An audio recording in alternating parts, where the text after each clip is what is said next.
कुमार राम कृष्ण जी हमारे साथ जुड़े हुए हैं, राजनीतिक विश्लेषक है। कुमार राम जी, आपने सबका जो पक्ष है वो सुन लिया। अब 81 सीटों पर जो विधानसभा चुनाव होने हैं, गढ़वा से हुंकार भरी पीएम मोदी ने, आप क्या कहेंगे इस पर? कौन राजनीति कर रहा है और आखिर ये चल क्या रहा है? नहीं, देखिए, पॉलिटिकल प्रवक्ता होने के नाते तो सब लोगों का अपना अपना कर्तव्य है कि अपने पार्टी का पक्ष लेके पक्ष रखे। अनकंफर्टेबल तो हम जैसे लोग हो जाते हैं आपके स्टूडियो में। देखिए, मॉडर्न टाइम में इलेक्शन के कम्प्लेक्स को समझना इतना आसान नहीं है, क्योंकि वोटर जो है पहले से अब ज्यादा जागरूक हो गया है। कोई पॉलिटिकल पंडित भी इसका नहीं लगा सकता है। आप हरियाणा में देख लीजिए, 5 सीट बीजेपी हार गई और सबसे ज्यादा विधानसभा में सीट लिए 50, जो आज तक कभी नहीं लाई थी। 14 में भी उसको 46 सीट आया था, और 19 में 40 सीट आया, और इस बार 50 सीट चला आया। तो ये ऐसा इलेक्शन का कम्प्लेक्स हो गया। और दूसरा चीज क्या है कि आम जनता जल्दी पत्ते नहीं खोलता है।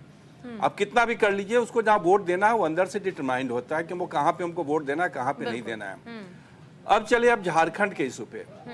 झारखंड और हिमाचल दो ऐसा स्टेट है कि जहाँ का आप हिस्ट्री उठा करके देखेंगे, चूंकि झारखंड तो 2000 में बना और हिमाचल पहले बना था, कि वहां पे सरकारें रिपीट नहीं हुई अभी तक। अगर इस बार क्या होता है हम तो नहीं बोल सकते, लेकिन सरकार जल्दी रिपीट नहीं होता है।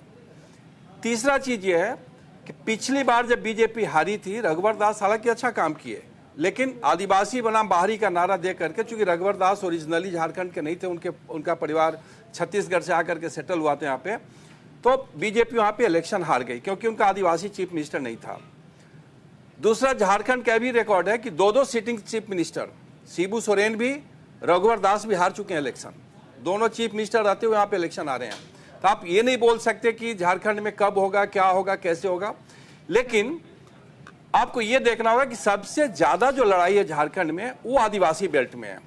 और चंपई सोरेन के बीजेपी में आने के बाद बीजेपी कितना सीट कन्वर्ट कर पाता है, खास करके जो 13-14 सीट है कोल्हान एरिया में, जहां पे कि बीजेपी सबसे वीक माना जाता है, तो देखना पड़ेगा कि बीजेपी वहां पे कैसा परफॉर्म कर रही है।